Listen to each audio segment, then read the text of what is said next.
27. април лани, пред скоро една година, парламентарното мнозинство изгласа нов председател на Собранието.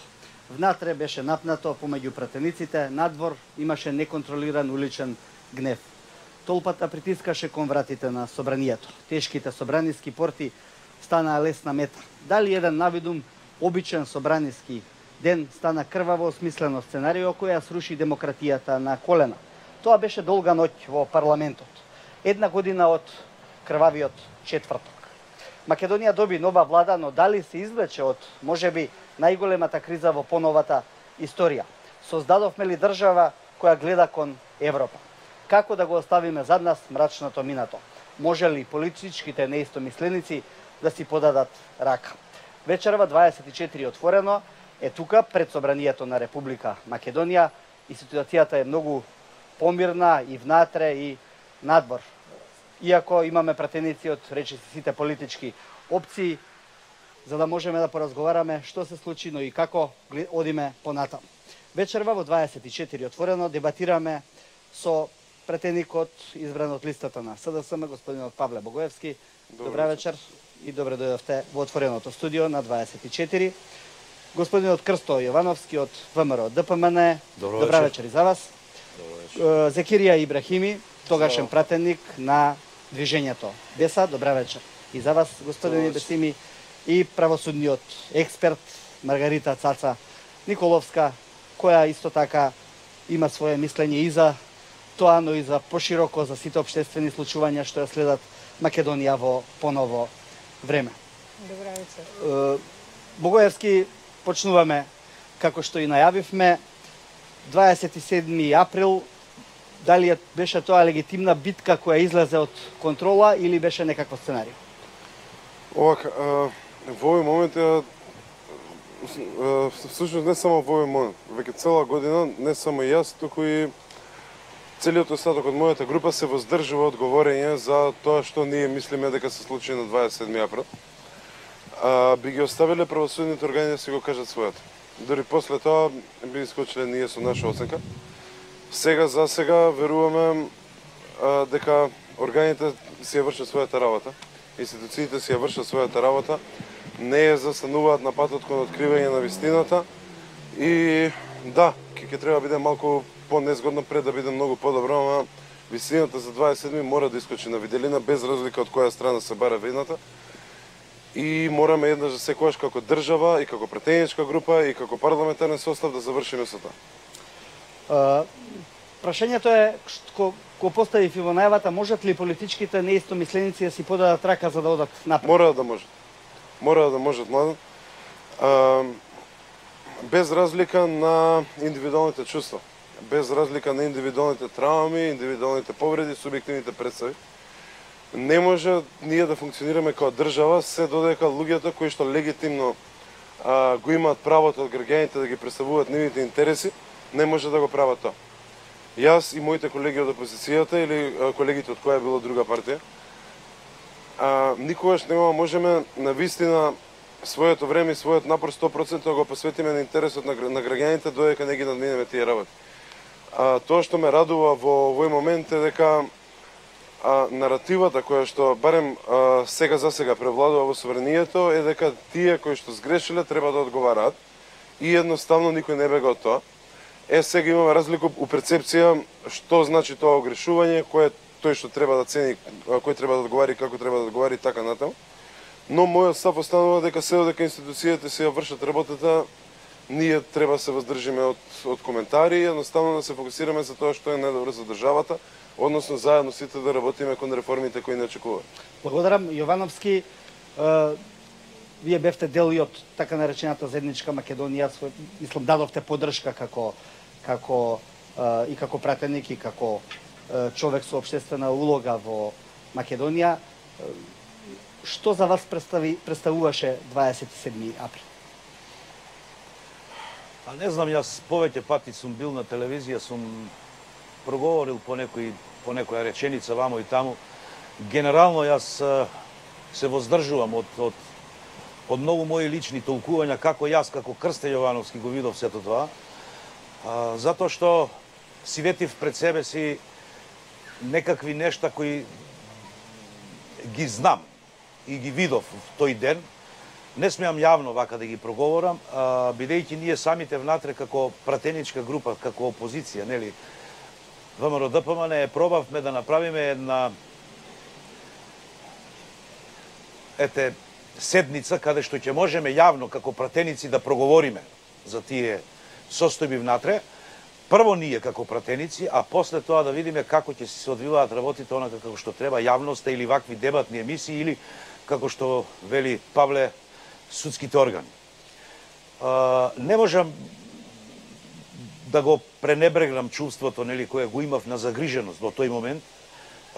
Сакам да бидам искрено сватен, но исто така не можам да сватам како сето тоа појде, нели, во некои правци кај што не требаше да појде. Лично, ако ме прашате мене, јас не ни знаев дека после тоа што беше внатре во салата, другите пратеници, нели, од сега веќе позицијата, тогаш отишле горе во собата да држат пресконференција. Јас останав на столчето, кога влегоа луѓето, зборувам, на она место каде што и седев, и немав представа, верувајте ми, појма немав, дека горе се случува она што се случуваше. Благодарам многу за волјата институционално се заврши ова, но не смееме да навлегуваме во предуведување. Јас верувам дека, како што велите вие, колега, не се знаеле што се случува, но не можеме да дозволиме таа наратива да биде пречка за утврдување на одговорност кај тие кои што треба да биде утврдена одговорност. Павле, го кажав тоа, јас затоа реков има други, но мислам дека требаше прво ние како пратеници, и се уште го мислам истото, да излеземе самите пред себе си во оваа смислена подадена рака, она што се случи и така натаму, да го расчистиме меѓу нас, онака како што треба да го расчистиме, односно како што ни доликува како пратеници. Но, како и да е, генерално, во тој момент се случи она што се случи, според мене, се скрши деловникот, се избра председател, онака како што се избра, сите знаеме дека немаше 61 пратеник, сите знаеме врзосно на оние снимки и така натаму, не навлегуваме, но морам јас тука да спомнам дека за мене што е важно. Во тие настани, ВМРО ДПМН изгуби. Не малку, изгуби многу. Некој друг доби.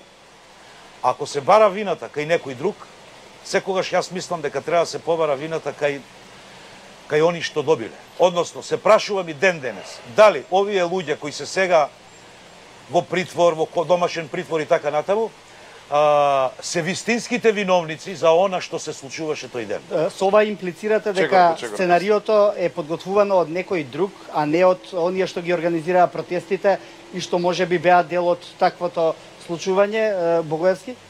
Не би навлегало во тоа кој го подготвил сценариото, тоа треба истражните органи да докажат.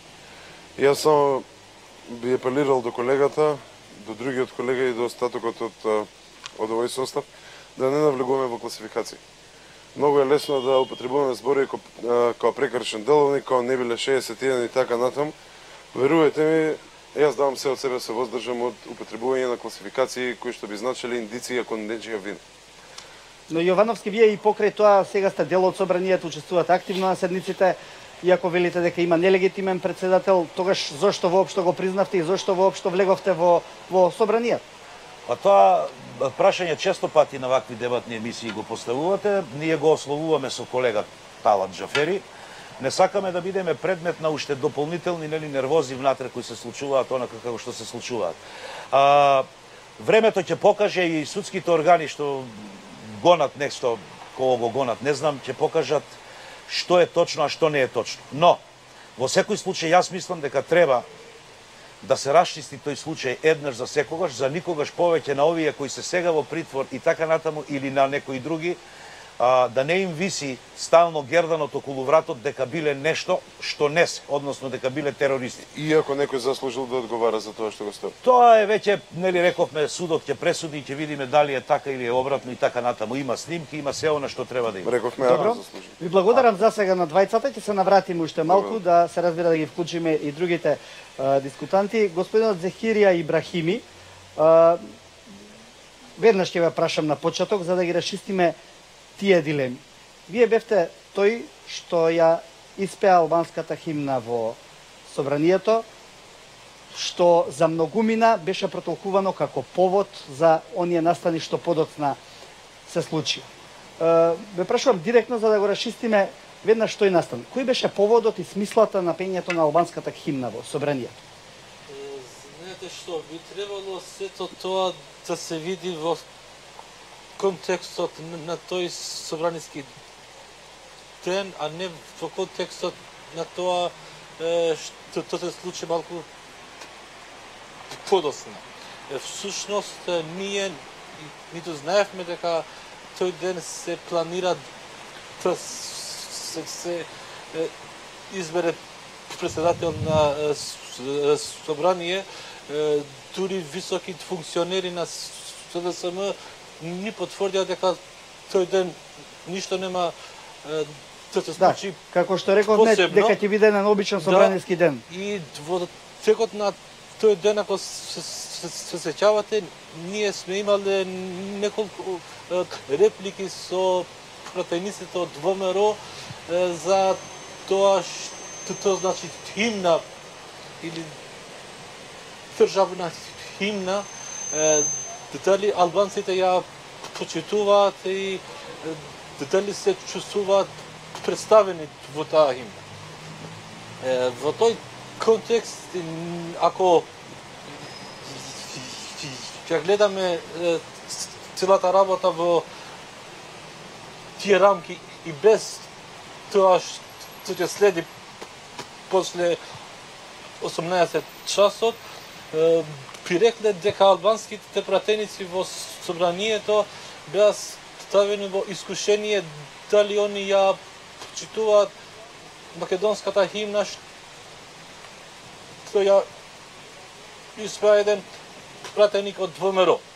И всушност тоа што јас го направив беше само во рамките на таа дебата и во рамките на искушението дали и македонските пратеници би биле подготвени да ја почитуваат албанската химна.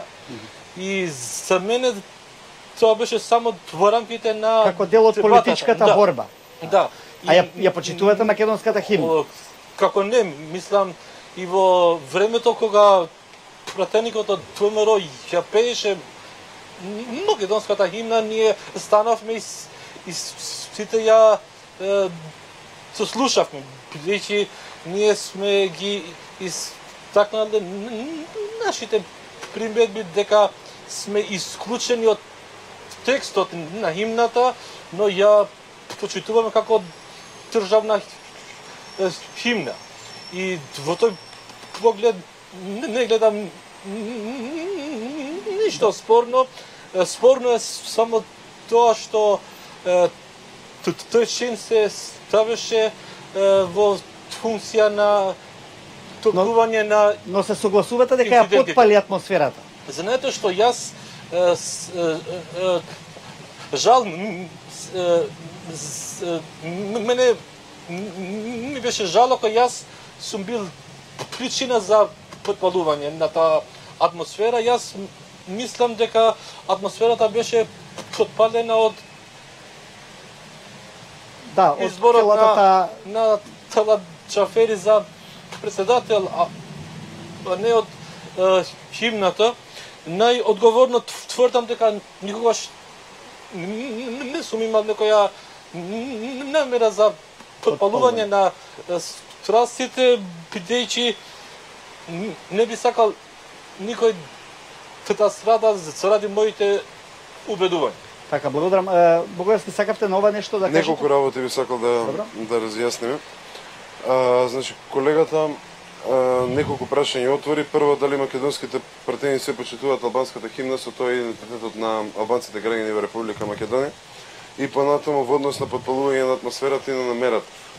Според мен е апсолутно незначајно каква намера се има. Едноставно во тие моменти мора човек да биде свесен кои постапки, какви последици ќе има.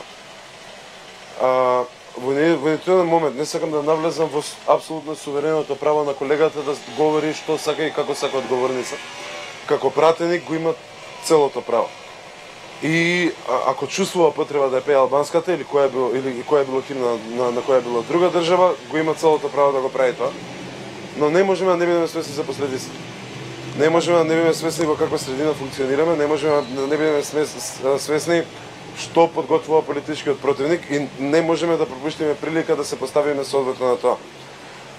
Дали македонските пратеници ја почитуваат албанската химна, односно дали македонските пратеници ги почитуваат своите албански сограѓани, пак јас едноставно би сакал делата да говоря за тоа. Би сакал делата на овој парламентарен состав и постапките кои овој парламентарен состав ги презема кон статусот на другите етнички заедници во правниот систем во Република Македонија да говорат сами за себе.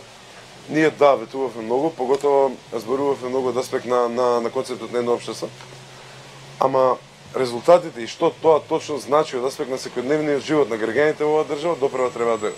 Добро, за тоа ќе се осврнеме во понатамошниот тек на емисијата, бидејќи се разбира дека треба да ги отвориме и тие дилеми и прашања. Сега се уште сме малку на оваа тема. Ибрахими, ќе ве допрашам уште нешто.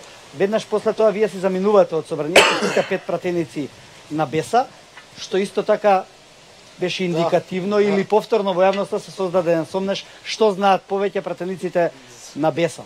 Бевте ли во дослух со ВМРО, ДПМН или со некој од таму, па сега секако морам да ја прашам бидејќи ги расчистуваме овие дилеми. Претворија, знаете дека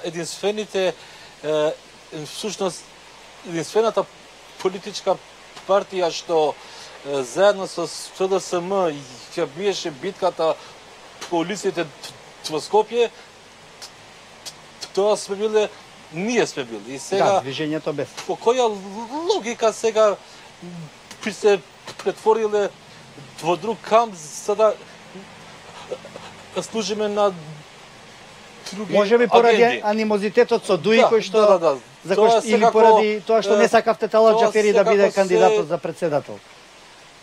Измислици од Дуи. Всушност ние што заврши седницата се поздравивме со премиерот. Мислам сегашниот бидејќи тогаш уште беше само председател на кандидат за премиер. СДСМ. Му честитавме на ново избраниот председател на собранието и откако они замина во прес центарот, ние најнормално излеговме од собранието, гледавме дека толпата се доближува до тие пречките. Тука напред што се пред собранието, така. Полицијата и јас и колегата. И отидовте на задниот влез. Африм Гаши едва и стигнавме до колата и се заминавме. И ние всушност и не знаевме што се случило. Од како се оддалечивме, ние видовме на телевизија, на Фејсбук дека се случува тоа што се случува во собранието. Добро, Ибрахими, благодарам за сега. Николовска долг вовет, за да дојде редот на вас, но веројатно така и треба. Народните пратеници се тука да објаснат дел од работите, вие да го дадете вашиот, така да речам, експертски став на сето она што се случи и квалификацијата на она дело кое што за многумина од правниците и натаму е тешко, дури и претешко, терористичко здружување. Мислите ли дека постоеше услови за такво дело и дека или сепак можеби во текот на судскиот процес може да настане преквалификација на ова дело? Благодарам за поканата. Јас внимателно ги слушав пратениците и можам да кажам дека ми е драго што не сум била дел од тој настан. Затоа што тој настан е навистина немил, насилен настан, кој што секако не е во насока на демократијата. Прво и основно начело во демократијата е дебати, искажувања, дискусии, што год и да била причината за незадоволство на било која страна, прво сметам како човек дека не е начин на разрешување на односите она што се случуваше во парламентот. Во тоа време јас бев на еден друг настан, многу по, да кажам, мил настан каде што насилството не беше тема и моето искажување како јас се осеќав после она што го видов или тоа што во моментот се слушна, секако не е во насока на едно бегање од состојбите. Сите ние кои што бевме надвор од собранието, состојбите кои што се случија во собранието не погодија и секој од нас реагираше на начин кој што предизвика одреден страв. Велам одреден страв заради тоа што различити делови во тоа стравување се појавија. Некој се размислуваше во она што значи стравот кај луѓето што се тамо, други размислуваа во делот што значи стравот на луѓето што се надвор од собрание, не зборувам за толпата, меѓутоа надвор сосема од таа територија кој што страв беше несомнено многу голем за тоа што се случува во самата држава. Вообичаено се вели да ги оставиме лошите настани на страна, да се свртиме напред.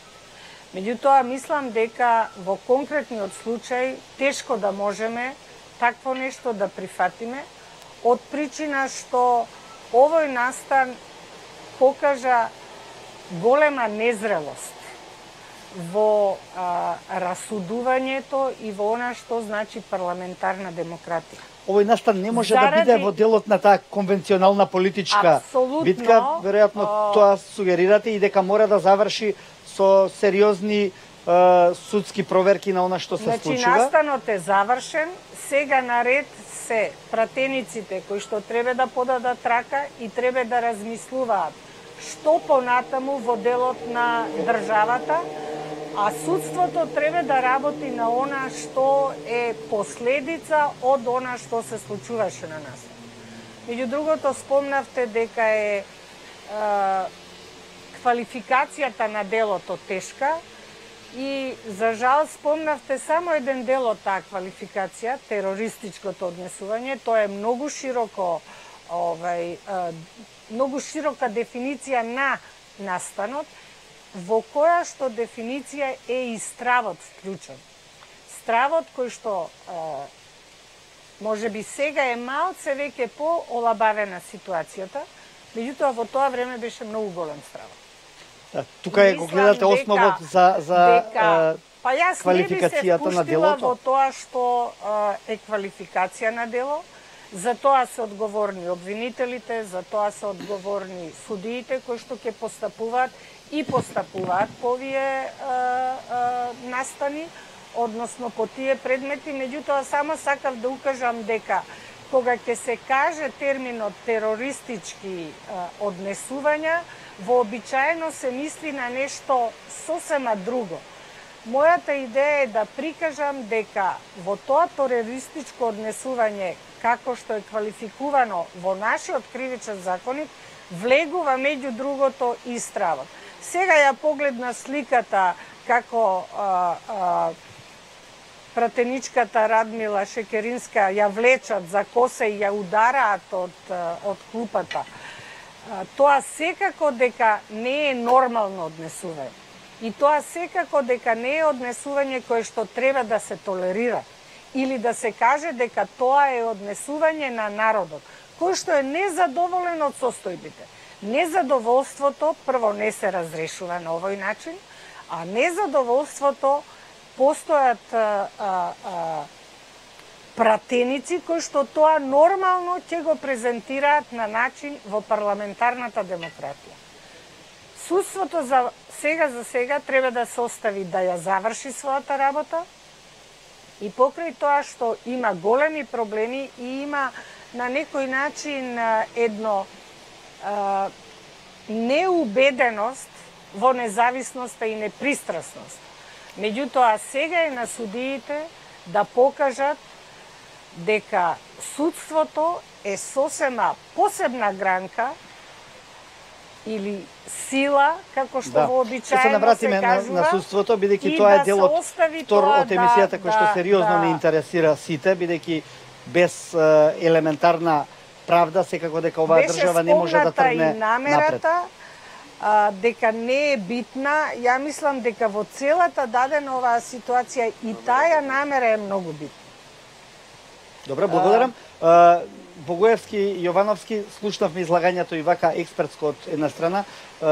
Јовановски, изречени се тешки квалификативи за дел од вашите колеги пратеници, пред се, но и за луѓе кои што беа во Министерството за внатрешни работи, кои што одлежаа и мерки притвор.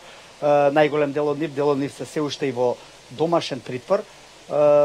Предпоставувам дека и вашата партија на неколку наврати алармираше, апелираше дека судството пристрасно делува во овој случај. Кога ги гледате снимките, кога гледате што све се случуваше, се уште го држите ли тој став? Мислите ли дека постои основа за да така зборувате, или едноставно во оваа политичка ситуација ВМРО-ДПМН се затекна, па немаше како понатаму да излезе од неа? Вака сега, прво вака би рекол. И претходниот председател на ВМРО-ДПМН и сегашниот председател на ВМРО-ДПМН самите насилни настани ги осудија, можеби и први. Еве снимките ги видовме. Јас ниеден пратеник од ВМРО-ДПМН не видов дали е горе да тепа. Напротив, знам двајца пратеници кои ги бранеа колегите од СДСМ. Тоа ше Владко Ѓорчев и Никола Тодоров. Да. Но не видов пратеник кој е сега во притвор или домашен притвор некого да тепа. Колегата Ибраими сега пред малку каже една работа. Вели, јас пеејќи ја химната, не верував дека ќе предизвикам таква реакција од страна на граѓаните. Кога вие презентирате нешто и правите нешто, никогаш никој не може да осети или да знае како тоа ќе се рефлектира кај народот. Имајќи во предвид дека тој исти народ 88 дена беше секој дневно овде, со поголема или помала бројка, и основата, имате снимки, сигурно можете да ги видите, во нивните говори беа песна, беше унитарна Македонија, заштита на Македонија и така натаму. Немаше ни еден говор на омраза, меѓу другото. Нити некој беше посочен посебно, нити нешто се случуваше. Сега тука, Павле е тука, јас не би сакал да зборувам наспроти тие од шарената револуција претходно што правеа, со кршење и така натаму, но тоа сето е дел од реакцијата на луѓето. Сега, кој колку може да поверува помалку или повеќе и разумно да донесе одлука да учествува или не учествува, влезе и направи она што го направил, тоа е веќе некоја друга димензија за која треба во друга емисија да се разговара. Ја сега од дистанца ги гледам работите и го кажувам ова. Ако вие мислите дека тие пратеници кои се притворени 7 месеци беа во парламентот и нигдека не побегнаа и не беа терористи, одеднаш преку ноќ беа притворени и станаа терористи. Како може да биде терорист една господја која е притворена затоа што намигнала? Друга оти го прегрнала мажот и кој бил во толпата. Трет не знам зошто. Љубен Арнаудов дали е терорист? Љупчо Димовски дали може да биде терорист? Сега да зборуваме реално. А вие при тоа не видовте никој да тепа. Тој човек што ја удрил Шекеринска, јас затоа што ја удрил или не ја удрил, во афект ли ја удрил или не знам, тука е судиката ги знае тие работи, ја не сум правник нити судија, па врз основа на некакви нешта, тука има сигурно и прегледи и медицински истражувања зошто тоа го направил и така натаму.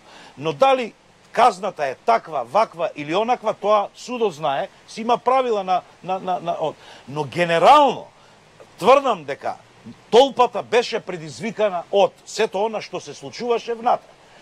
Јас, ако бев внатре и ако ја пеев македонската химна како што пеевме, и ако велевме дека не е добро тоа да се прави така како што се направи, со што поттикнав некој да влезе внатре и да го направи она што го направил? Добро, значи, но тие не влегоа сами внатре, вратите беа отворени едноставно. Добро, ама видете сега, како што човекот пред малку кажа, Ибраими, дека ја запеал химната заради тоа и тоа, некој од ВМРО отишол и отворил вратата под, да речеме, исти причини. Зборувам за само малку, Павле, да се слушаме. Зборувам за емотивен набој. Зборувам за емотивен набој кој се случува кај човекот и во даден момент не знам колку може точно и правилно да расудува што ќе се случи. со тој негов чин. Значи, ние во Сакате да желба... кажете квалификацијата на делото е тешко затоа што тие во емотивен набој ги отвориле вратите, како например. може да бидат терористи? Сега, ние знаеме што е тероризам, генерално, знаеме што подразбира самиот терористички акт, и сега, ако вие притворите 35 луѓе на, да речеме, 2 милиони жители овде, ние стануваме некоја терористичка држава поим во светот. Добро, Богоевски? Ова е многу тешка тема. Неколку работи мора да разграничиме. Значи, едно е контекстот во кој што е разбрав професорката од аспект на помирувањето на политичките субјекти. И тоа е нешто кон кое што се обидуваме да се стремиме сите без разлика колку е тешко. Сосема друго е битката за утврдување одговорност. За тоа што се случи на 27-ми, што претходеше на 27-ми и така натаму. Не можам повеќе да зборувам, не можам повеќе да се фрлам во квалификации за како може емотивен набој да резултира со такви последици. Отварање на врата е свесна постапка. Исто, Павле, ќе те прекинам, извини, исто како што го фарбаше собранието. Ако на джамот постоеше некој човек и ако имаше камен, ќе го удреше. Исто е, Павле, како што ја запаливте канцеларијата на председателот. Исто е, Павле. Кој те тераше тебе тоа да го направиш? Некоја емоција внатрешна. Кој од нив исто е како што фрлавте по полицајците со бекатон плочки?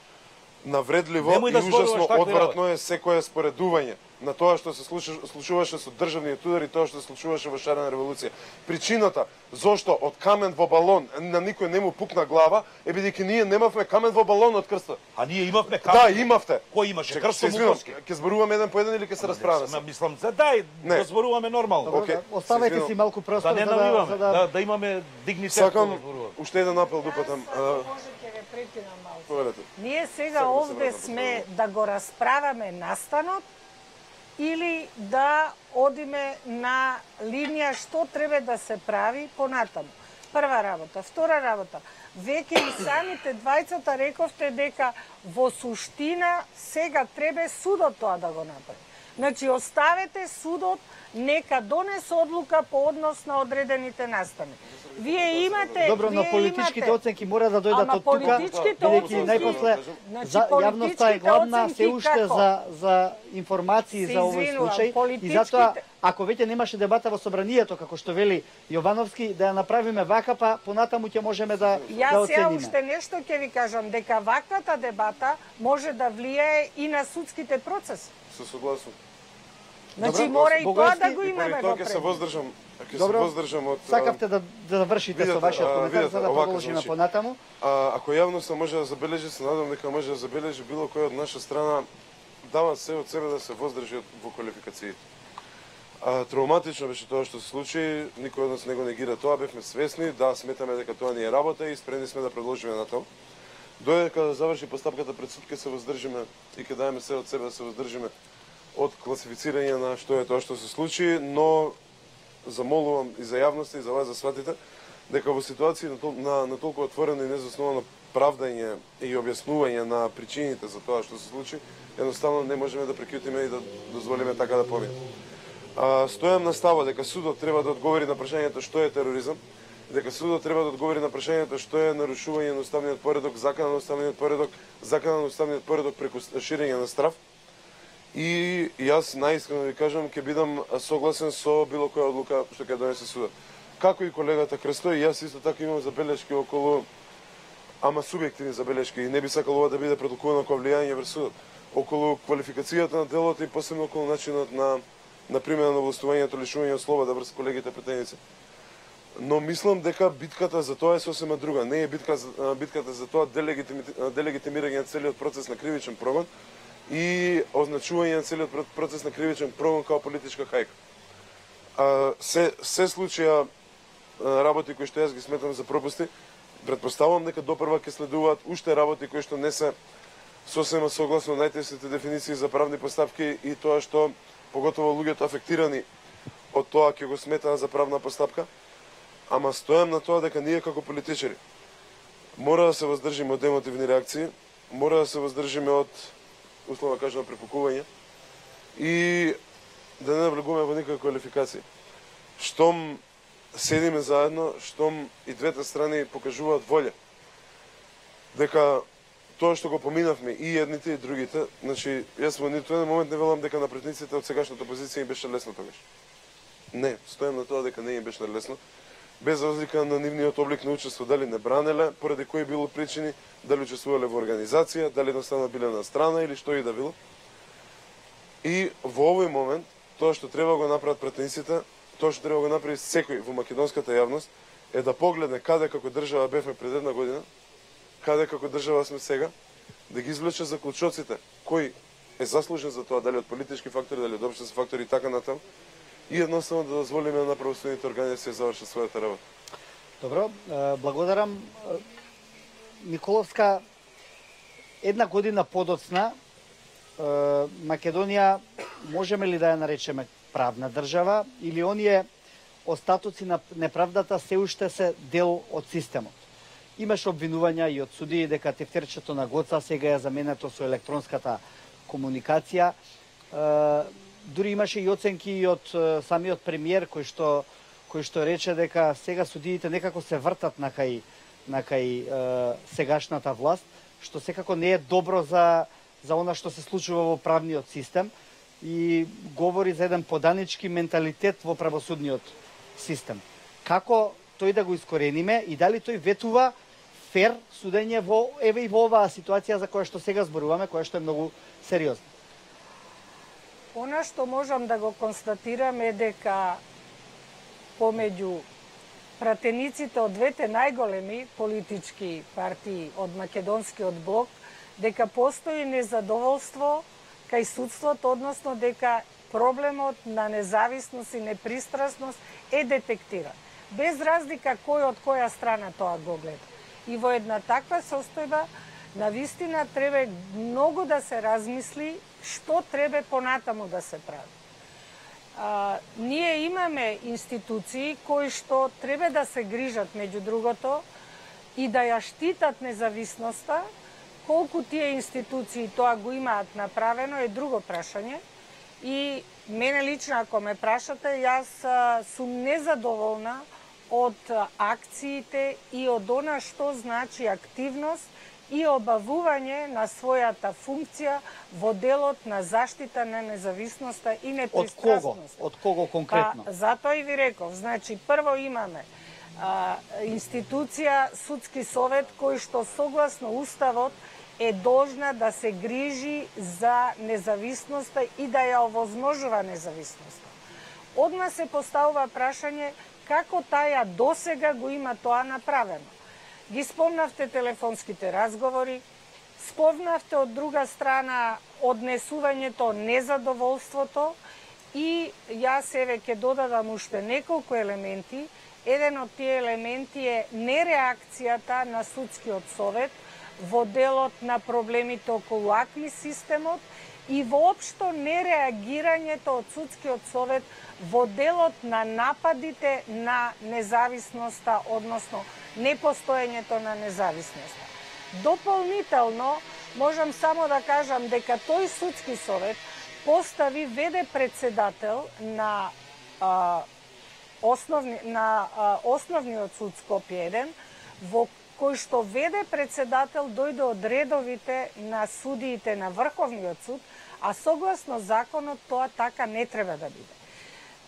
Значи, имаше одредени незаконити постапки од страна на Судскиот совет, имаше одредени нереакции во делот на заштита на независноста. Мислите дека тоа може да се промени сега со новите судски закони кои што се гласаа и се гласаат во собранието?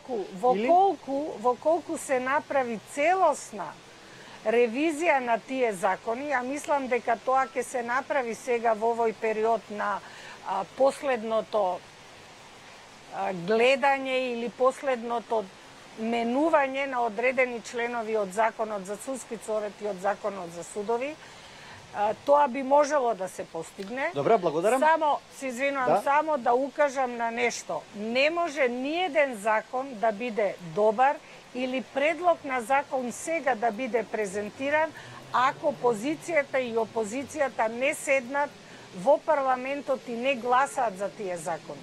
Тие закони морат да бидат изгласани, Дел од тие закони се двотретинско мнозинство е потребно, дел не е потребно, меѓутоа перцепцијата, желбата дека во парламентот постои желба да се овозможи независно судство, ја носат пратениците. Благодарам. Тие мора да бидат Јовановски, присутни, да. се извинувам. И да им дадовте доста збор, мислам, на пратениците. Да, но треба да го продолжиме, значи, да имаме поголема динамика. Ама динамиката Секако е ќе ви таа дозволам дека простор тие подоцна. мора да сватат дека треба да дебатираат за овие закони и да гласат за тие закони. Нивна е одговорноста. Не можат да се вадат, нема закони, не може да се штити независноста. Сите ние заедно, меѓутоа во дадената ситуација, првенствено кај нив се лоцира таа одговорност. Добро, благодарам. Јовановски, па после Ибраими, доколку учествувате сега во креирањето на овие закони во работните групи со опозицијата, значи ли ова дека ВМРО ДПМН ќе ги прифати и сите оние одлуки на судовите во врска со овој случај, или се уште стоите на ставот дека судството е партизирано, корумпирано и така натаму, иако тоа знаеме дека не е од вчера, туку е многу години наназад? Младен, како да ти кажем, има повеќе примери кај што можеме да спориме. Мислам дека емисијата нема да дозволи тоа, можеби ќе треба и некоја друга емисија како и за претходното. И каде што сум сигурен дека не само вие и професорката Цаца ќе се согласи во тој контекст дека многу нешта од околу овие судски одлуки кои секојдневно ги гледаме на телевизија и од она што ни е презентирано барем во јавност, онака како што е презентирано, ќе видиме дека има многу недоследности или негдека пропусти. Но да се вратиме назад. Баш пред да почне емисијата со почитуваната Маргарет Цаца Николовска правевме разговор баш околу ова. Мене ми е чудно ова по втор пат или трет пат во емисија го изјавувам. И двете политички партии се наоѓаат во една чудна состојба. Судиите, во зависност која политичка партија е на власт, доаѓаат кон едната или кон другата. Судат така или судат онака. И практично ние стануваме заложници на истите. Заради тие такви работи, еве седнавме ние заедно со позицијата да учествуваме и јас сум, тоа морам да го пофалам и да го кажам, како што и председателот Мицковски кажа, никој нема да не тргне од масата. Ние сме за преговори, доколку тие преговори, тоа што се носат со двотретинско мнозинство е само плюс, за да покажеме дека работиме во интерес на граѓаните, дека ќе бидеме конструктивна опозиција, баш онака како што треба, да не бидеме обвинувани за кочничари на процесот, односно за евроатлантските интеграции. Во тој контекст сега да кажам дека во судовите се направија доста наши забелешки кои претходно не беа прифатени, и не само во судовите, и во судскиот совет, и за заштитени сведоци, и за ОТА, и за мета следење и така натаму и така натаму. Значи негде околу 95% од нашите забелешки и нашите предлози се прифатени. Но исто така, во контекст на ова што го зборуваше Цаца Николовска, побаравме, не знам до каде е ситуацијата, стварно не знам, можеби Павле знае. Во донесувањето на вакви сериозни и осетливи закони, ние предложивме неколку пати веќе дека треба да има јавна расправа од стручни лица, лица кои точно знаат за што станува збор. Врз основа на нивните јавни искажувања да се направат заклучоци, оти ние во составот парламентарен како вакви не сме доволно и вични за одредени. Например, јас не можам да зборувам за правото и за судот онака како што може да говори професорката. Значи, сакам да кажам да се направи во тој контекст јавна расправа, за да може да се донесат точни и вистински заклучоци кои ние после преку гласање ќе ги претопиме во закон кој мора после да се почитува. Не само во судот, практично во сите наши сфери на живење. Од таа позиција, еве, и беше пофалено нели од страна и на господинот Хан и на господјата Могерини пред некој ден кога беа овде минатата недела, учеството на опозицијата во изготвување на овие закони, прифатеноста од позицијата во тој контекст, и дојдовме до евроамбасадорот денес исто на на средбата која имавме по повод извештајот. Значи, тоа е се што е добро е поздравено и нотирано е. Но се што не чини треба да го исправиме низ диалог и низ разговор, за да можеме да овозможиме колку е можно подобри услови за живење на граѓаните во нашата татковина. Благодарам. од прилика вака би... Да, Ибрахими, го делите ли чувството дека судството се уште не може да се одлепи од таа приврска кон власта, или мислите дека овие промени во законите ќе можат да доведат до одлепување на судството? Па видете, Вие сте сега и надвор од собранието, може да имате Да. и една поинаква визура врз целото тоа. знаете, мислам дека и од самата наша дебата овде би можело да се извлече еден заклучок за состојбата во судството. Сега опозицијската партија обвинува дека власта го користи судот за пресметки, за политички пресметки, а до вчера на тоа се жалеше СДСМ. на тата опозицијска партија. Само ова покажува дека политичките партии на власт вршат влијание врз судството. Особено важно е да се истакне ако власта во случајот СДСМ имаше повеќе примедби кон минатата влада, кон двете партии на власт, ние секој ден гледаме експоненти од ВМРО во суд, а не гледаме експоненти од ТУИ. И сега се добива впечаток дека Законот важи за едните, а не важи за другите. дека ако сте на власт, вие се спасувате од гонење. И целата ова ситуација би требало да служи како лекција, што би требало ние сите, не само како политички партии, туку и како општество, да се залагаме за се по независно судство. Тука би истакнал уште една работа, што албанците имаат цело време едно чувство дека судството се користи за етнички пресметки. Последниот случај со јавното обвинителство што го смени За случајот за Малиот да, Алмир, мислите? за Малиот Алмир Да, но Алију, во исто време имавме покажува случаи каде како дека- Монструм или како дека Сопот, албанците каде се што за тоа сега чувствуваат никој не зборува, така од албанските партии. дискриминирани. Па и за Сопот и за Монструм, ако ние зборуваме од сегашна перспектива, би се запрашале зар требаше да поминат Толку време, да. толку години за да сватиме Добро. дека сме им сгрешиле на луѓе. Благодарам. Богоевски, нема правда, нема мир, тоа беше слоган по кој што со месеци чекоревте по улиците, со години, да. Сега има правда, има мир. Правдата се уште не е стигната. Тоа што би сакал да... Не, дали под правда само мислите дека треба да се заврши случајот со 27 Не. април или Не. зборуваме за една генерална правда? Правда значи неколку работи. Случајот со 27 април од аспект на концептот за правда и потрагата по правда е нешто вонредно. Значи правдата што ја баравме ние се однесуваше на злоупотребите на овластувањата дадени од државата од страна на носители на јавни функции пред 27. Ова со 27 е као кеса 10, да не речем. Концептот на правда офаќа повеќе работи. Прво е одговорност за тоа што било сторено, без разлика дали сторителите се од нашата политичка провиненција или од политичката провиненција на колегата или пак од некој од албанските политички партии.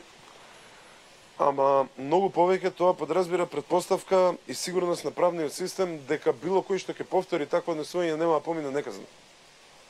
Неколку пати го кажав тоа. Да, ние протестиравме на улици за да ги видиме носителите на тогашната власт во затвор. Ама мене само по себе Груевски да го видам во затвор или Муковски да го видам во притвор или како и да е, не ми значи ништо. Не предизвикува ни грам задоволство кај мене. На мене ми е значено какви ефекти имаат таквите судски одлуки врз вкупниот правосуден систем. Оваа држава мора еднашки и за секогаш Добро, ова што да го постави гледате до практика. сега. Ова што го Како гледам до чувство сега е ви за раѓа? поздравување, ама може да биде многу подобро. А судството е Еве независна Ибрахими рече, немаме случај против ниту еден или против многу малку носители на И власта. мене ме од загрижува Дуј. тоа. Морам да признам дека и мене ме загрижува тоа. И јас лично ќе чекам извештајот на СЈО е, мислам, задутре, утре во собраниска процедура. За жал не можам да присуствувам на самата расправа, имам обврски преку друга комисија. Ама ме интересира што ќе понудат како објаснување, ме интересира контрааргументите кои што колегите од ВМРО ќе ги понудат. И ме интересира како ќе биде ставот на нашата претеничка група кога тоа. Имам загрижености, да, не можам да речем дека не е така. Од аспект на тоа е вклученоста на опозицијата во преговорите и за големо поздравување е посветеноста на опозицијата кон значајните реформски процеси. Ја дури би забележал дека премногу тоа се врши на партиско ниво, премалку на институционално и таа забелешка се донесува како за опозицијата, така и за позицијата. Ама од аспект на правдата, мораме да сватиме дека чекориме пред да можеме да одиме, пред да можеме да трчаме. Нашиот систем се учи на овие случаи. И сигурен сум дека карикирам сега, од 10 случаи против Никола Груевски, нема сите 10 да бидат сработени како што треба. Сигурен сум дека од 15 случаи на СЈО нема сите 15 да бидат сработени како што треба. Ама ние за прв пат се соочуваме, прво со битка против организиран криминал од таков обем, второ со битка против злоупотреба на политичка моќ од таков обем, трето со битка против партизирање и клиентизирање на се што значи пора во општеството. Прво треба да го сузбиеме тоа што се случило во тоа владење, второ треба да го поставиме темелот да не се повтори кај нас.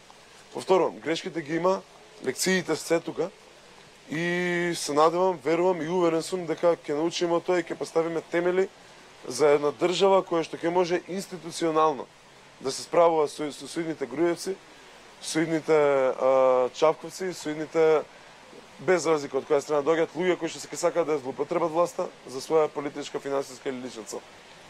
Благодарам, Јовановски.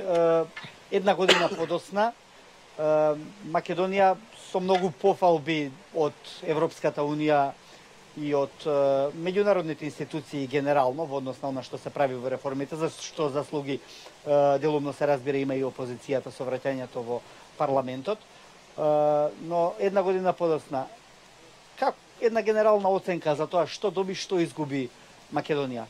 Мислите ли дека сега чекориме многу побрзо напред или гледате стагнација во одредени процеси? Вашата партија имаше куп забелешки, партиски вработувања, кадри несоодветни и така натаму, што секако делумно во јавноста и може да се разбере и јавноста тоа го критикува, но каква е вашата оценка? Ме интересира, бидејќи од тука некаде мора Македонија да тргне понатаму и да го градиме политичкиот амбиент, онака како што може би и вечерва го правиме.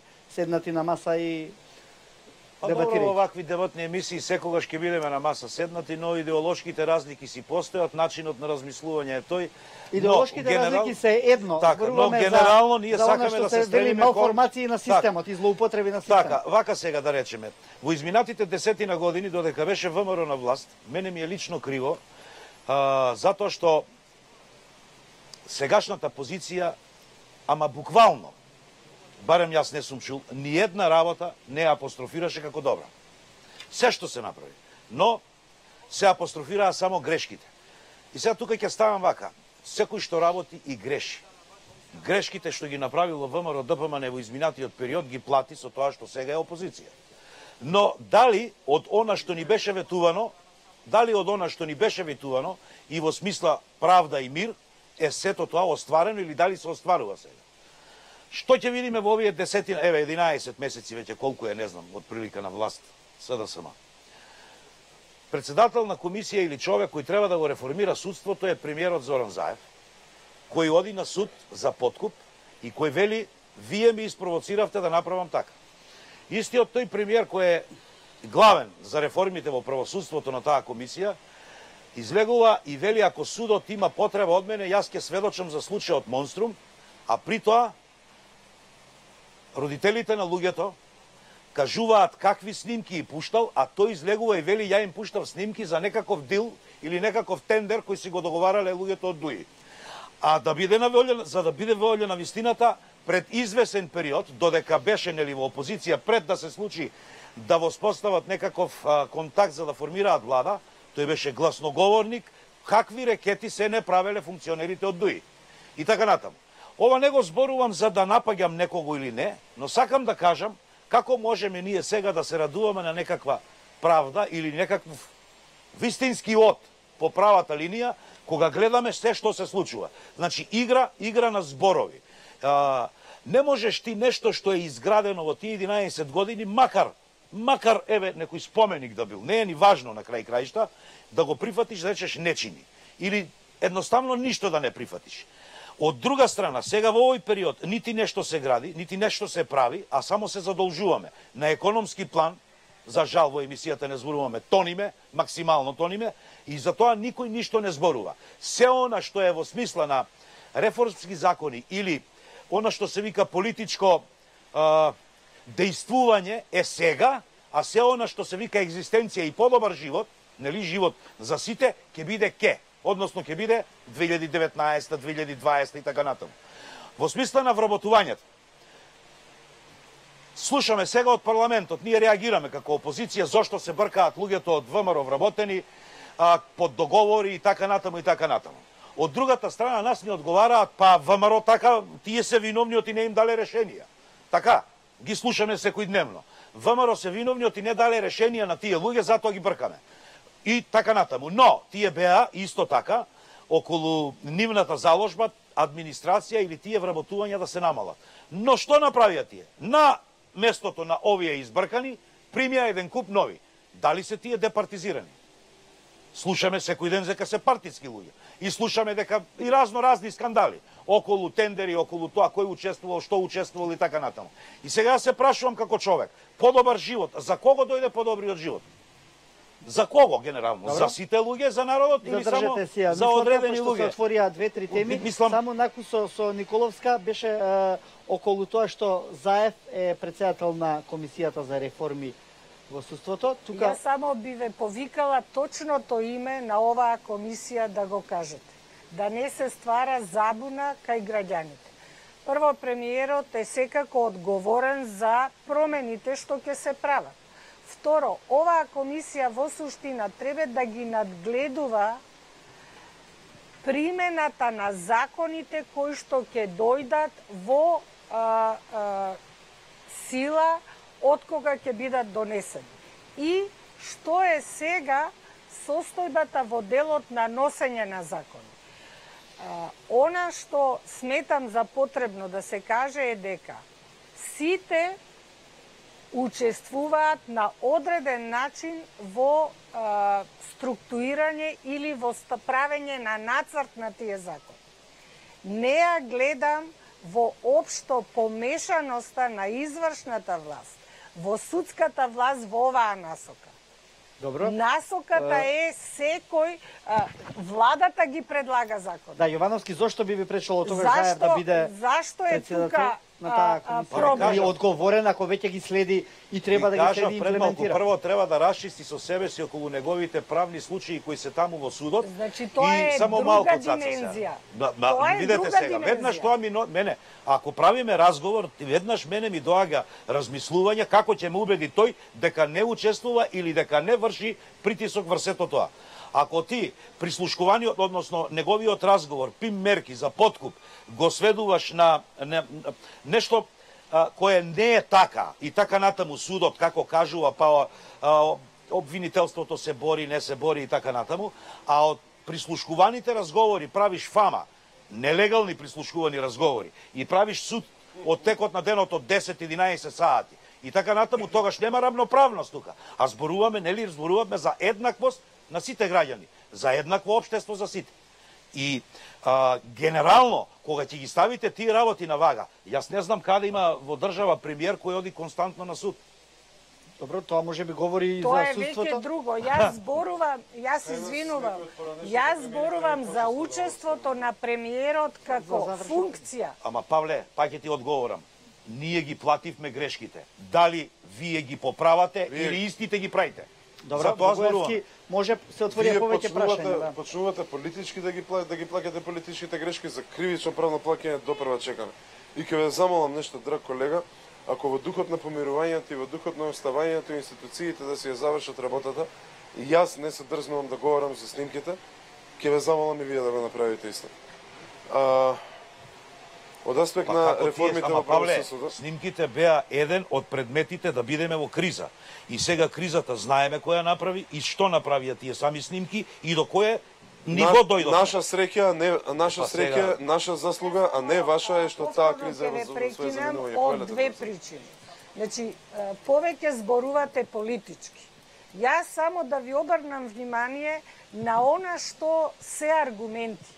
Ние имаме десетина предмети од Европскиот суд за човекови права, каде што е утврдено дека има проблеми со спроведување на истрага. Значи, истрагите воопшто не биле спроведувани. Ние имаме пресуди каде што е кажано дека обвинителството било тотално пасивно. Ние имаме пресуди каде што е укажано дека разрешувањето на судиите, да не ги именувам, некаде се околу десетина, пресуди каде што е утврдено дека не сме успеале да ја обезбедиме независноста, институционалната независност.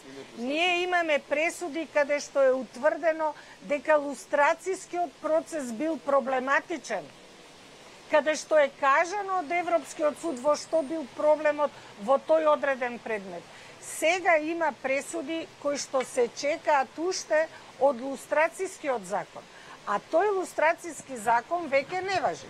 Па сега се поставува одма прашањето, реакцијата, што се последиците од такви пресуди.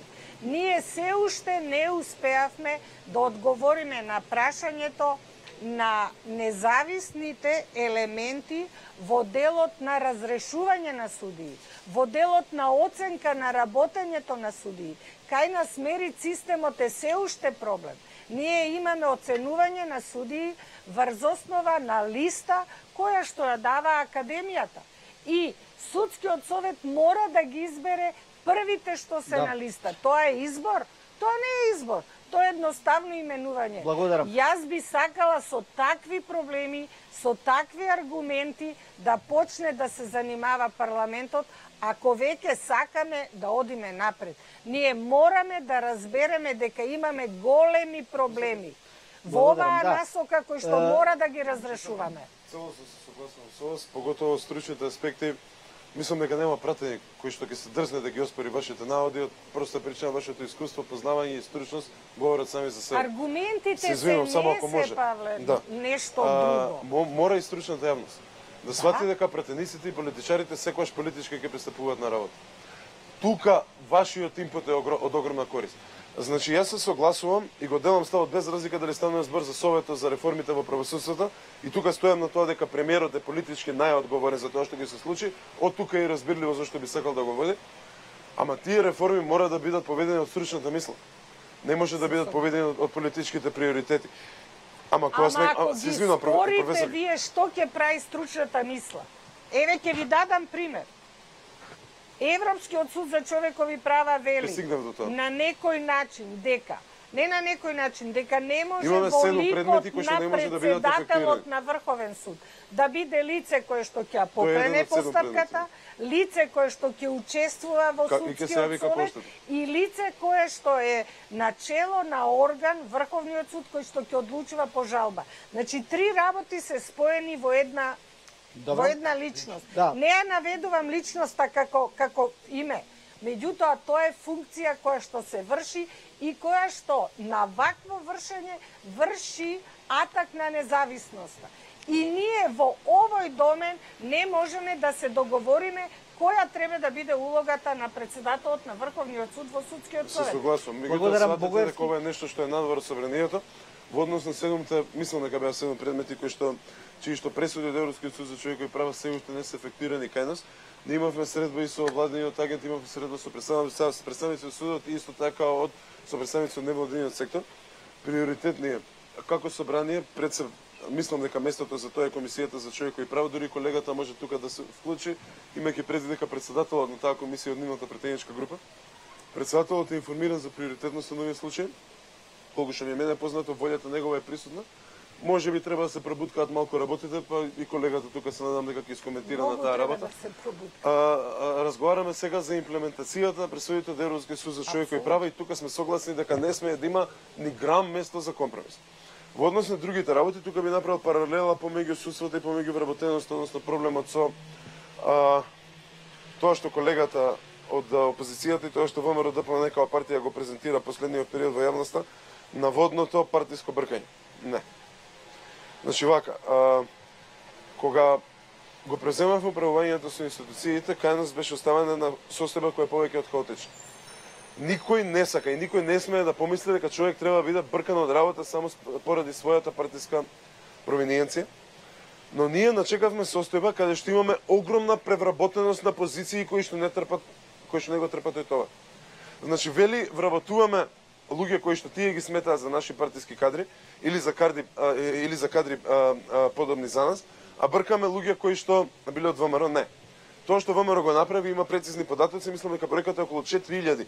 Бројката на случаи на договори за времен ангажман во последните 2 дена пред изборите во 2016. 4000 луѓе биле примени на места на кои што немало место за тоа, на кои што немало потреба за тоа. И ние одеднашка имаме револт и обвинуваме за партиски реваншизам кога сакаме државата го симне тој товар. Секој човек чие што плаќање е повеќе штетно на државата отколку корисноста која што ја дава со своето работење мора да биде отстрана. Разликата во процедурата е помеѓу договор за времен ангажман и договор за неопределено време. Во судството е многу слично. Добро, ќе ве вратам на судството, нека одговори Ивановски, ми побара збор, да. Уште нешто сакам за вработувањата после, да се надоврзам. Не знам бројка 4000 4000 во последните 2 дена пред 11 декември. Добро. Види, Павле, не знам колку знаеш. Да провериш фино. Има луѓе, јас реагирам на луѓе кои работеле по 6 месеци, по 1 година, по 3 години со договор на дело. Биле негователки, биле учителки, биле наставнички, биле негдека не знам што и така натаму и така натаму. Тие се бркаат и се вработуваат на нивно место ново. Нови, кои немаат ни еден ден искуство, кои немаат ни еден ден работно искуство. За тие случаи реагирам. Тоа е едната страна, другата страна. Неоправдани, ако сакаш јас, ќе ти донесам по име и по презиме листа на луѓе колку се избркани на тај принцип и луѓе кои се избркани па и со на неопределено време вработени. Во тој контекст зборувам, ако правиме подадени раци и ако правиме разговор дали е повеќе превработена администрацијата или не, да направиме разговор во тој контекст, ти бевте дека ќе ги правите тие со департизирани луѓе.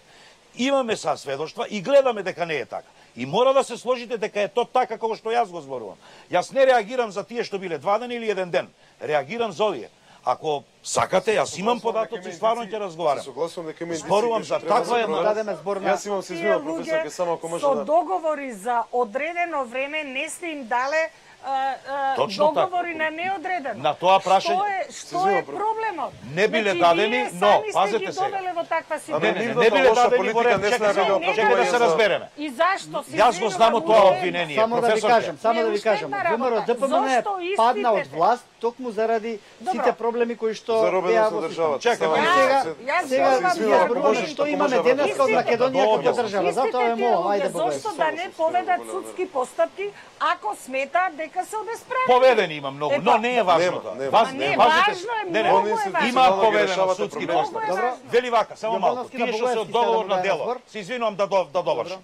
Оваа тема е болна, имам луѓе кои ми доаѓаат секојдневно и ме разговараат. Тие што се на договор на дело, му вели завршен тие договорот, немаат право на жалба. Но има луѓе кои не прекинат работниот однос заради статус на Фејсбук или заради ред причини. Не навлегувам во тоа. На Фејсбук со кој се повикува убиство на премиерот. Павле, сега ако зборуваме за истиот случај, Павле, да зборуваме. Се јави в проверив. Имате вие сега, Павле, да зборуваме сега. Знаеш на Facebook статус што се не се пишува. Не може вработен во државна администрација да повика на убиство на премиер или на било кој државен функционер. Се извинувам, тоа е со правилник за однесување на работно место дефинирање. Правилник кој вие го донесовте. Тричковски што правеше секојдневно? Зошто така зборува? Па Грчев што зборуваше за народот? Тричковски Па немој молим те сега. службеници. Дај да зборуваме во духот на некако. Не земаат пари за државно Сакам да одговорам. Значи, тие што им завршил договорот, им завршил, превработеност била. ВМРО ги користел и направил тоа што направил. Во ред, тргнати се настана од работа. Така? Не знам. Зошто на нивно место се примани нови? Ја тоа не Богоев, можам не го Павле, да не знае. да го коментирам. Јас зборувам зошто на нивно место се примани Неколку нови. работи, Ајде му Јас неколку работи. зборувам за аргументи. Вие Да, се. зборувате за нешто за кое паушални што оценки. ја не знам. Меѓутоа, мојата Реков реакција... имиња и презимија ќе му донесам. Не, ја И реков, во која мојата сакате емисија? реакција е, Добро. ако Само ќе почекам да постои заврши повреда на сите овие елементи, дали е мерит критериум, дали нема аргументација, реагира. дали има проблеми со Ако примена има, треба на да се закон, реагира. ние мора да докажеме дека имаме институции кои што тоа ќе го решат. На тој Тука е начин проблемот, ќе мислам. провериме и независноста во судството. Ама тука е Дали проблемот, ме оние не се сваќате? обраќаат кај То- институциите. Ама тоа е Они проблемот. идат на телевизија, идат во секоја средба со меѓународни институции и упатуваат паушални заклучоци за вкупната политичка состојба. Неколку работи би сакал да расчистиме, се извинувам сам. Прво, околу вработувањата, тоа што колегата го вика бркање и така натаму. Ако договорот за вработување завршува, ако работодавецот според закон цени дека нема потреба да се продолжи тој договор, тоа е така. Тоа што вие ги вработевте 4000 луѓе пред 11 декември, други илјадници пред тоа, за да после тоа можете да се жалите кога ние се справуваме со проблемот на пренатрупана администрација, е друга работа. Делот зашто вработуваме. Вие игравте многу паметно за да можете да оддржите политичко влијание и моќ. Значи беше превработено на долните нивоа и ова е нешто што и министрите го имаат кажано, што и ние го имаме кажано. Превработување на долните нивоа во државната администрација, недостаток на раководен кадар, недостаток на висок кадар во државната администрација. Тие луѓе и сега кога немате вие назначен директор, кога вие веде директор и така натаму, односно кој е човек кој што постојано се плаши за својата работа, ќе биде многу поподложен на влијание на министерот кога ќе му се јави. Поготово, а се разговараме за поставеноста во минатата власт. Тоа е една работа. Втора работа околу тоа со имиња и презимиња. Видете, од мене би било неодговорно да го занемарам наводот кој што опозицијата постојано го тврди дека има бркање на партиска основа. Тоа што го спомна професорката дека институциите треба да проверат, се согласувам. Но мојата замерка, која што веќе неколку пати ја повторувам, е дека со хаотичното, извинете ми на речи, галамење и крекање, дека имаме политички прогони бркање од работа, ние губиме можност да влијаеме стварно кај што е тоа така. Не велам дека нашата политичка структура е безгрешна. Не е безгрешна. Сигурен сум дека наводите во неколку случаи не би ги нарекол издржани, ама би ги нарекол како плодна почва за понатамошно истражување. Но со начинот на кој што тие презентира, која даваат апсолутна оценка дека има политички реваншизам, дека има партиски вработување и само партиски вработување и така натаму, спречува да можеме да се насочиме во случаите кај што тоа е значено. Комисија за политички систем, постојана анкетна комисија за човекови права. Колега, тоа се механизми кои што стојат на располагање на целата група. Земете го списокот кој што вие го кажувате толку упорно и ајде во собрание, ајде пред камерите, ајде пред јавноста, човек по човек, случај по случај, да истражиме. Тоа ни е работа, а не да одиме на телевизија и да упатуваме паушални забелешки дека овој бркал или... Павле, сега пред малку си влегуваш во што викаш паушално и зборуваш за нешто друго. Многу паушално, колега, од ваша страна, многу паушално. Од оваа страна. Ама вака викаш истовремено. Директорот има право да го прекине работниот однос. Кај ќе се жали тој човек кој е вработен по договор. Работел 3 години, да речеме, негователка во детска градинка и одеднаш и прекинува, ја тргаат од работа, на нејзино место... Павле, немој да бидеш след, да не минеме во кавга. Те слушни ми ти мене.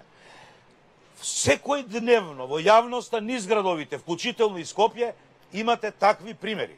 Ако си ти толку ревносен и ако сакаш правда и мир, и ако ми тврдиш дека ова е вака, и во предизборната кампања нудевте такво, ти ќе бидеш првиот што ќе отидеш... Само малку. Ти ќе отидеш првиот што ќе провериш. Ако јас сум ти твој колега во собрание и ако е мојот допрен глас до тебе, ти прв ќе отидеш тоа да го направиш. А зошто не го направиш ти?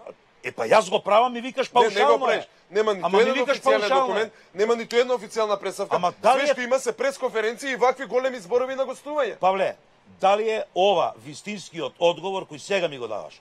Или треба да се отиде и да се провери? Крсто, Ама треба да се, види сега, Не треба можеш да одиш и да обвинуваш провериш. употреба на Ама институциите. немај такви работи да ме кажуваш. Благодарам да не се сведе ова сега на Ама сега се караме, сега ми влегува. Јас му зборувам, што е паушално, а што е ова? Јас сакав малку во однос на јавната администрација, бидејќи тоа се спомнува и во последни Да, тоа е една од клучните извештај на забелешки за Европската комисија. Значи имаме неколку работи што би требало овде да посочиме. Едно е партизирањето. Јас би зборувал за албанскиот дел, што го знам. Јавната администрација речиси во целост се користи во сите изборни циклуси како гласачка машинерија. Мислам овде знаеме сите јако понекогаш се преправаме дека тоа не е баш така. Другата работа е преоптовареноста на јавната администрација. Јас уште не гледам некоја стратегија за да се реши овој проблем, а уште гледам дека албанската политичка партија на власт продолжува да вработува своји активисти или пак да ветува дека ќе ги вработи во јавната администрација. Ова се коси со препораките од Европската комисија. Друга работа е што неколку илјадници млади си седат дома, а си земаат плата. И во тој случај најблагата форма на употреба како гласачка машинерија е тоа. Мислам, ова е по експлицитно користење на граѓаните за изборни цели. И последната работа е што јас имам многу случаеви што вработените во јавната администрација си седат по неколку години на тие фамозните помладосработнички звања и никогаш не се унапредуваат. Зар има ли некој закон за јавната администрација овде и зашто тој не се применува? Значи имаме Добро, тој колку се разбравме во припрема и го Министерството подготвува некој закон во врска со тоа, ќе видиме со што ќе излезе на крајот. Значи, слушам дека јавната администрација е преоптоварена, а можам сигурно да ви кажам дека во судството администрација ненормално многу фали и нема вработување таму. Може ли некој да одговори зошто е тоа така? Не би сакал да... Па нели на една од пресконференциите министерот Манчевски рече дека ќе се понуди нови на вработените кои што беа седеа дома да бидат префрлени на други работни места. И веројатно тоа треба да биде во склопот целиот тој корпус на прашања за да се реши. Добро, бидејќи сме вака при крај на емисијата, но имам уште неколку прашања што треба да ги поставиме. Кога веќе гледаме една година потоа, после се она што се случи, Македонија денеска е на чекор до НАТО, но сепак тој чекор изгледа многу далеко, ако се знае дека треба пред тој чекор да се реши едно крупно прашање, тоа е прашањето за името. Претпоставувам дека никој во овој момент не може да точно да потврди дали и како тоа ќе се деси. Практично целиот се добива впечаток во јавноста, Бугаевски овде вас ќе ве посочам дека целиот политички опус на владата на Заев е стациониран врз база на решавање на ова прашање за името, со оглед на бројните критики што доаѓаат за владењето на СДСМ. Верувам дека и вие како дел од шарената револуција ги чувствувате и тоа и од членовите на шарената револуција. Од своите. Од своите. Да кажем,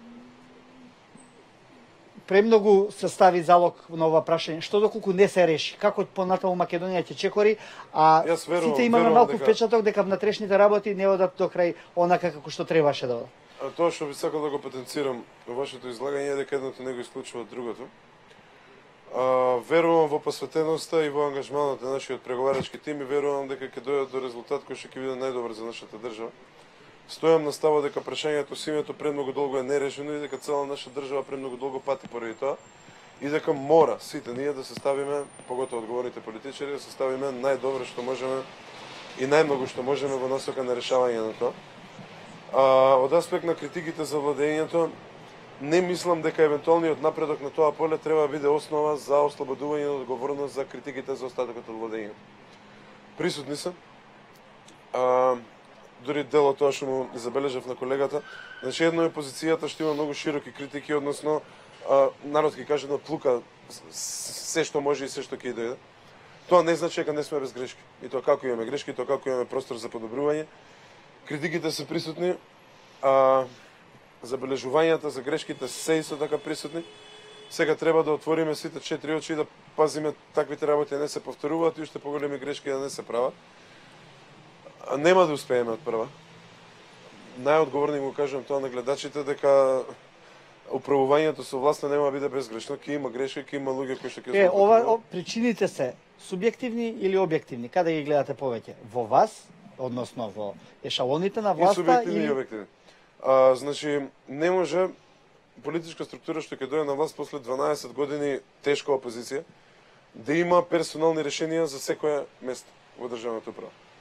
Не може, едноставно базенот е премногу исцрпен, луѓето кои што се останат ја се користат, бидејќи видите, се согласувам дека вработените не треба се бркат и се менуваат со политички кадар, но раководителите на институциите, именуваните лица, тие се луѓе кои што се политички функционери по дефиниција и треба да бидат политички поставени. И тоа е така во секој учебник по владење на право. Дали проветрувањето на Заев може да ја исправи оваа, да речеме, грешка? Да, и јас сум сигурен дека ова е првото од многуте проветрувања кои што ќе следат во наредните години. Очекувано е да има лоши персонални избори, да има дел од персоналните избори да бидат и погрешни и така натаму.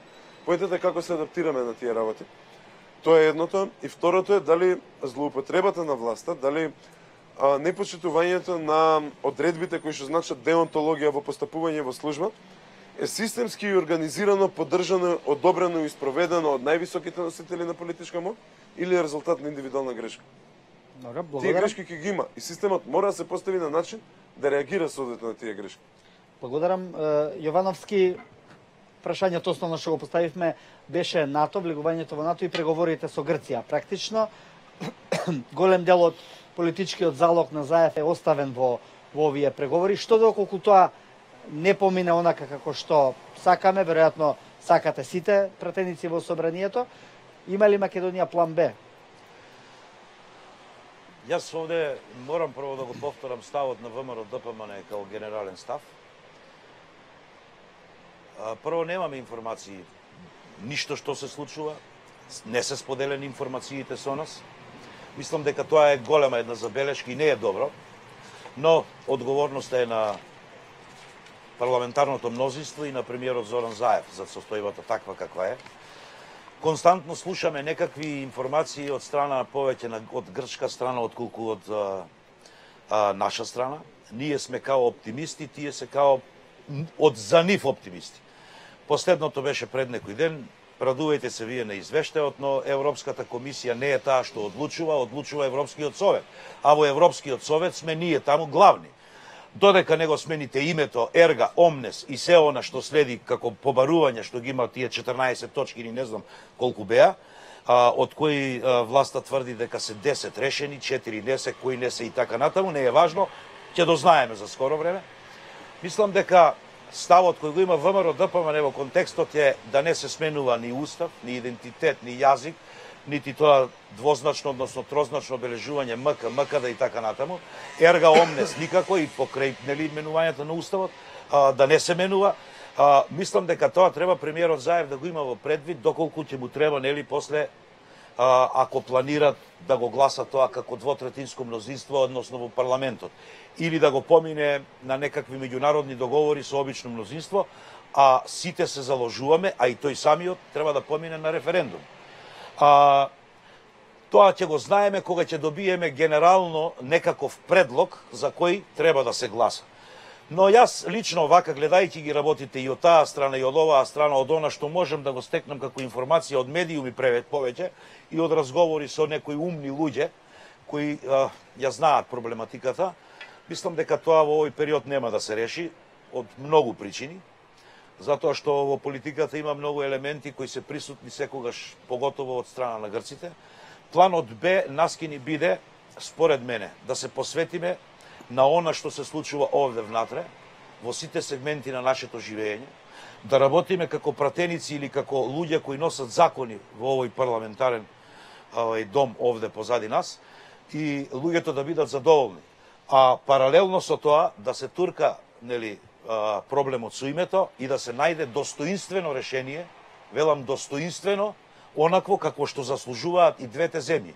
Оти верувајте ми, мене ми е многу незгодно кога ги слушам и европските представници кои доаѓаат овде, а и таму кога велат оваа земја, вашата земја, или меѓу нив кога разговараат нивната земја, тоа мене ми дава за право дека јас уште сега, како земја, односно не се ни спомнува ни држава меѓу другото, а тоа треба да ни смета, не се спомнува ни држава, Република Македонија воопшто. И јас се прашувам, за која промена на име станува збор ако сега така не ословуваат? Тогаш нит сме македонци, нит сме државјани негде, нешто ние живееме на земја. Нит имаме некаков идентитет, нит имаме некој јазик. Добро, со ова веќе навлегуваме во материјална расправа. Сакам да кажам дека за името, тоа се причини кои мораме да разговараме. Да, секако дека тоа е суштина на преговорите и тоа претпоставуваме дека министерот за надворешни и премиерот ја водат. Младен, за тоа зборувам. Не би се согласил околу тоа. Добро, само Павле сакаше за информациите да каже. Почитувам колега, ако раководството на вашата партија не ви дава информации од текот на преговорите, може би треба да го прашате раководството. Тоа во што сум јас уверен е дека значајните политички субјекти во оваа држава на редовна база се информираат за сите значајни развои во процесот на преговорите со името. Добро. Ибрахими, план А или план Б, НАТО или без НАТО? Предпоставувам, ако ние се сложуваме дека историска цел или стратешка цел на Република Македонија е членството во НАТО, и ако се сложуваме дека за тоа постои една пречка, би требало да изнајдеме еден севкупен заеднички консензус во државата во однос на тоа прашање. Според мене, кај македонскиот дел е стравот дека ако со промена на државното име се чепка и во етничкиот идентитет на македонците. Јас сакал овде, барем од нашата партија, да изразам дека албанците би требало во случајов да се покрај своите сограѓани македонци во заштита на нивниот етнички јазичен идентитет, а во однос на промената на името, јас мислам дека би требало да изнајдеме сила да го направиме ние тоа, бидејќи успеот од членството во НАТО ќе биде во голема полза. Само уште нешто. Јас би се сложувал, ако треба, и да го смениме уставот под услов да не се чепка во етничкиот идентитет. Мислам, ајде да направиме и ние еден чекор за да можеме да успееме на тој пат. Добро, благодарам. Оценка ваша Ќе ве молам. Мојата оценка е дека однос на информациите околу преговорите со името, сега имаме повеќе информации. Може би не во детали, меѓутоа разбираме зашто одредено време било преговарано, што не се прифатило, што се прифатило, ако ништо друго, барем сега последните искажувања на премиерот укажаа до кој степен и каде се преговори. По однос на важност, апсолутно дека ова прашање е од круцијална важност и можам да прифатам дека голем дел од енергијата тамо се насочува. Меѓутоа, морам да признаам дека никако нема да се согласам дека треба секоја онаа друга реформа да биде ставена под тепих. Не, напротив, извештајот кој што го добивме, токму тоа и покажува дека сме направиле напредок одреден, тој напредок треба да го искористиме за да може сега сите други реформи кои што задираат во насока на функционирање на оваа држава, треба да се прават. На денешната расправа, на денешната дискусија не се спомна воопшто корупцијата како проблем кој што е многу добро детектиран во извештаите и ние ќе мораме и тамо да работиме и не можеме тие работи да ги ставиме на страна, а само да се бавиме со една проблематика. Благодарам. Затоа има и различити министри кои што посебно ги третираат прашањето. Благодарам, тука ќе ги повикам поентите на вечерашната емисија. Исто како што го фарбаше собранието. Ако на джамот постоеше некој човек и Не имаше може. камен, ќе го удреше. Не. Исто е, Павле, како што ја запаливте канцеларијата на председателот. Исто е, Павле. Кој те тераше тебе тоа да го направиш? Некоја емоција внатрешна. Кој од нив исто е како што фрлавте по полицајците со бекатон плочки? Навредливо Немој да и ужасно зборуваш такви одвратно е секое споредување на тоа што се случуваше со државниот удар и тоа што се случуваше во шарена револуција.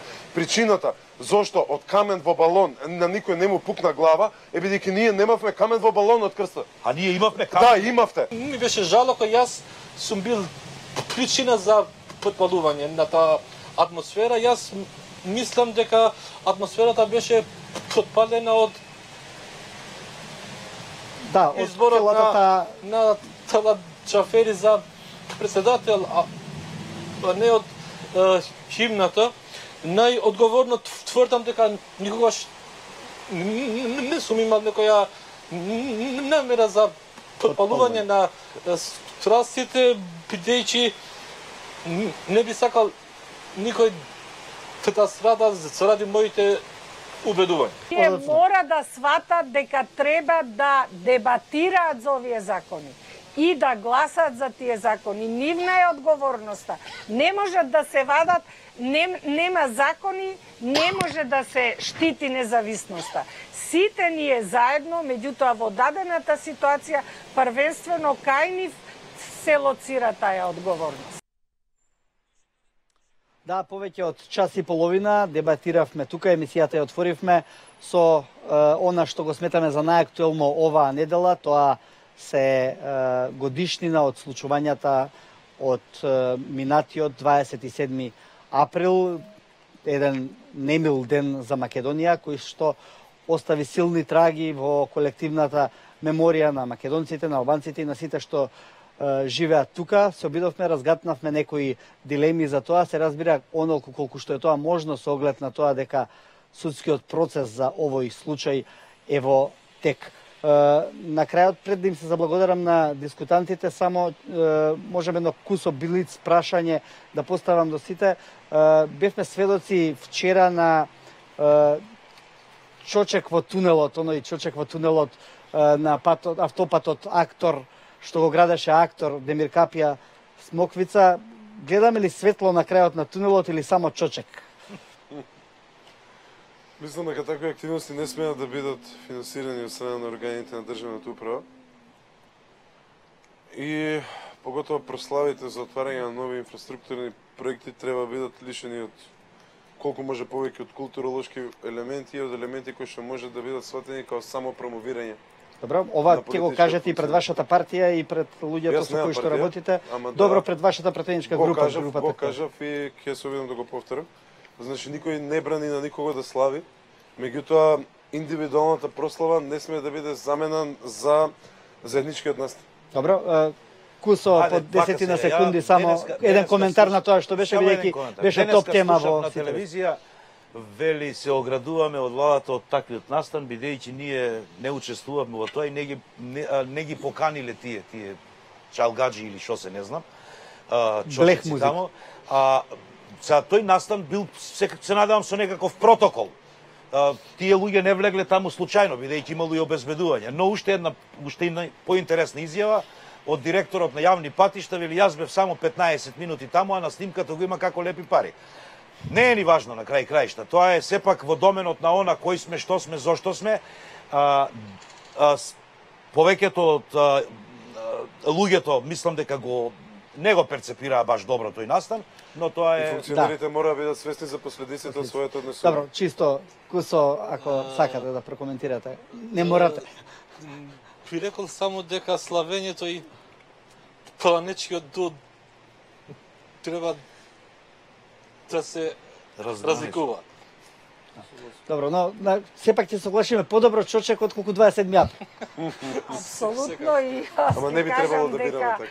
сепак има светлост и во тој тунел, па и играта еве на некој начин покажува дека и во тунел нешто може да се случува и да се оди према излезот Добро, од ја завршивме оваа емисија малку поведро со една критика на еден настан кој што веројатно ја заслужи така како што беше. Како и да е, јас се одјавувам од тука, од Предсобранието на Република Македонија. Како што реков, повеќе од час и половина со моите соговорници, Богоевски, Јовановски, Ибрахими, Николовска, разговаравме за сето она што се случуваше пред една година тука пред Собранието, но и за други теми кои што се од значајно, да не речам круцијално значење за тоа каде оди Македонија една година по тоа. Ви благодарам на вниманието, останете со програмата на телевизија 24.